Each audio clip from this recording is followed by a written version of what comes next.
जवळपास 6000 पेक्षा जास्त केंद्र सर्व ठिकाणी आहेत आणि वेगवेगळ्या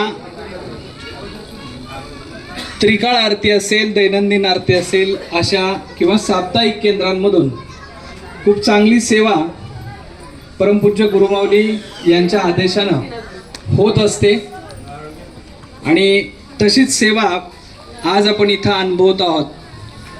18 मार्ग वेगवेगळे आहेत आणि त्या प्रत्येक मार्गातून आपल्या प्रत्येक सेवेकऱ्यांचे, भक्तांचे, गरजू लोकांचे प्रश्न मार्गी लागावेत यासाठी गुरुपीठानं वेगवेगळे विभाग केलेले आहेत आणि त्या विभागाच्या अंतर्गत मग महिला प्रतिनिधींचा विभाग असेल, पुरुष प्रतिनिधींचा विभाग असेल, विवाहांचे विभाग असतील, मराठी अस्मितेचा विभाग असेल, या सर्व विभागांच्या अंतर्गत वास्तुशास्त्र किंवा पंचांग तसंच वेगवेगळ्या माहितींचा खजिना अस्सल मराठीमध्ये शुद्ध आपल्याला करून परमपूज्य गुरुमाऊलींना खूप मोठी ग्रंथसंपदा सर्वांसाठी दिलेली आहे. या मार्गाचं वैशिष्ट्यच हे आहे की सद्वा, विधवा, विधूर, गरीब, श्रीमंत, स्त्री, पुरुष असा कोणताही भेदभाव न करता प्रत्येकाला सेवा करता यावी. डायरेक्ट भगवंताचाने आपलं नातं दृढ व्हावं आणि ती सेवा आपल्या हातून समक्ष करता यावी म्हणून या मार्गाची खरी आपण ओळख करून घेत असतो आणि ते अवलंबन पण करत असतो. या सप्ताह काळामध्ये आपण दैनंदिन यागामध्ये गणेश याग केला, काल आपण मल्हारी याग, रुद्रयाग केला, नवचंडीचा याग त्यापूर्वी केला, गीताई याग केला, स्वामी याग केला. हे याग लाखो रुपये खर्च करूनही, वेळ असूनही आपल्याला घरी किंवा इतरत्र कुठेही करण्याची संधी मिळू शकत नाही. मात्र आपण खरंच भाग्यवान आहोत की आपल्यालाच फक्त आपल्या परिसरात, कुटुंबात, परिवारामध्ये फक्त आपणच इथं आहोत.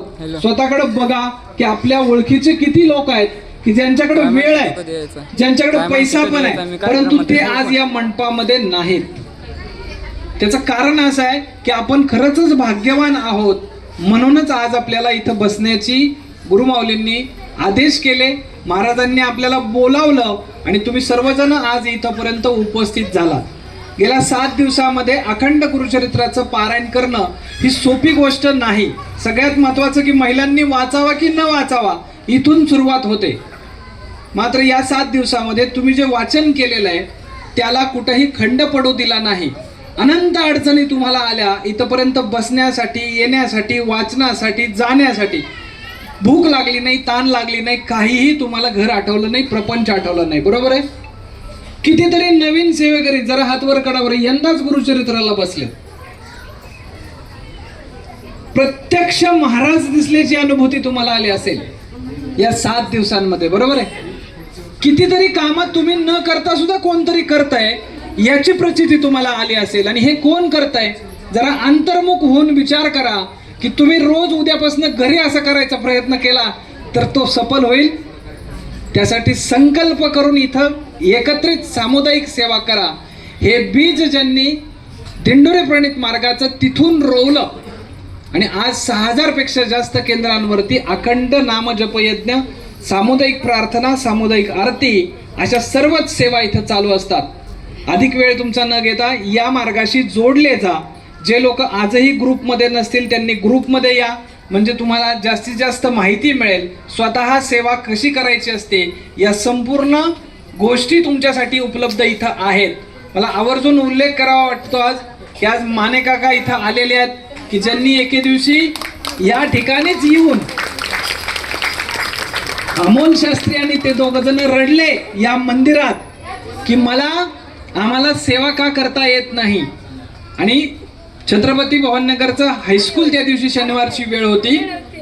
मुलांकडे येऊन मार्गदर्शन करू आणि उद्यापासून केंद्र चालू करू असा संकल्प त्यांनी केला होता. इकडे लक्ष द्या, आवाजाकडे, चर्चा आपसातली बंद ठेवा. त्यावेळेला त्यांनी इथं येऊन दत्तांना प्रार्थना केली की नाही यायला त्यांना पुण्यावरून उशीर झाला आणि इथं आल्यानंतर ते बघत राहिले. सगळी शाळा सुटून गेली. ज्यांच्यासाठी सेवा करायची होती, केंद्र चालू करायचं होतं, ते होऊ शकलं नाही. आणि मग त्यांनी इथं येऊन रडले अक्षरशः. इथून माघारी निघाले. स्टँडवरती गेल्यानंतर त्यांना एक बोर्ड दिसला, महामुनी कोचिंग क्लासेस. आणि त्यांना असं वाटलं इथं पोरं काहीतरी शिकायला परत वर्गात आली असतील. तिथे येऊन बघितलं तर दुसरा एक क्लास 12वीचा चालला होता. आता 12वीच्या मोठ्या मुलांना सांगून काय करणार, मग ते माझ्याकडे आले. दोघंही शिकलेले, सवरलेले, अगदी व्यवस्थित, वेल अप टू डेट असलेले. आणि मी त्यांना विचारलं की या बसा म्हटलं. आणि त्याच्या अगोदर 3-4 दिवस मला रोज एक स्वप्न पडायचं. महाराज दिसायचे, गुरुमाऊली गजानन महाराज दिसायचे रोज झोपताना. आणि उठलं की पहिलं ते चित्र यायचं की साईबाबा, गजानन महाराज, स्वामी समर्थ. मी लाई म्हटलं की हे असं का होतंय. म्हणले तुम्ही काहीतरी मालिका बघितली असेल. म्हणले 1 दिवस ठीक आहे, 2 दिवस ठीक आहे, रोज का असं होतंय. आणि मी त्यावेळेला गुरुपौर्णिमा साजरी करायची म्हणून शाळेमध्ये गेलो की तुम्ही आमच्याकडे याल का. प्रिन्सिपल म्हणले आम्हाला जमणार नाही. इंग्लिश मिडियमच्या प्रिन्सिपलकडे गेलो, त्यांना विचारलं की तुम्ही याल का. म्हणले आम्ही येत नाही, आमची मीटिंग आहे. मी म्हटलं असले कसले हे गुरु आहेत, असले कसले शिक्षक आहेत, त्यांना आम्ही मान देतोय तर ते यायला तयार नाही आहेत. आणि मला गुरुपौर्णिमा साजरी करायची आहे. नियोजन कसं असतं ते मी सांगतोय. हे दोघं जण पुण्यावरून आले आणि मला सांगायला लागले की मार्ग असा असतो, हे असं असतं, ते तसं असतं. म्हटलं मी काय करायचंय मला सांगा, मी तुम्हाला काही पैसे देऊ का. म्हटले आम्ही पैसे घेतच नाही. बरं मग म्हटलं तुम्हाला काही वर्गणी किंवा काही तुमचं काम वस्तू. म्हटले आम्ही ते पण घेत नाही. मग मुलांना म्हटलं अरे चहा तरी सांगा ह्यांना. म्हटले आम्ही पाणी आणलेलं आहे, आम्ही चहा पण सेवा करताना दुसऱ्याचा घेत नाही. आलं म्हणलं आता ह्यांना काय द्यायचं. म्हटलं मग तुमचा फायदा काय. 5-10 मिनटं चर्चा झाली. परत विचारलं मी मग तुमचा बेनिफिट काय. ती म्हणली फायदा बेनिफिट हे जे काही आहेत ना हे तुमचे शब्द आहेत. आम्हाला ह्याच्यात फायदा पण नाही, बेनिफिट पण नाही, पण जे मिळतं ते वर्णन नाही करू शकत. म्हणले तुम्ही हे का करता.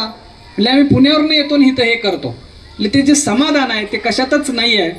आणि ती सेवा आम्हाला मिळाली, आम्ही ती मनोभावे करतो. गुरुपौर्णिमेला दत्त मंदिराचा इथं जसं आपण सप्ताह घेतोय तसं देवीच्या मंदिरामध्ये तो कार्यक्रम पार पडला. त्यावेळेला उडपी शेठ होते, त्यांनी प्रसादाचं सगळं नियोजन केलं. सगळे लोक गोळा झाले. मी विद्यार्थ्यांना सांगितलं म्हटलं उद्याच्याला वर्गातल्या सगळ्या पोरांना आणि आईवडिलांना घेऊन तिथं यायचं. मग मी सगळे लोक जास्तीत जास्त जवळजवळ 300-400 लोक तिथं गोळा झाले. यांना कल्पना नव्हती की हे म्हणले सर आम्हाला फक्त 10-15 तरी 20-25 तरी लोक पाहिजे होते. परंतु त्याचे फोटो पण आता त्या बोर्डवरती आहेत, तुम्ही बघू शकता.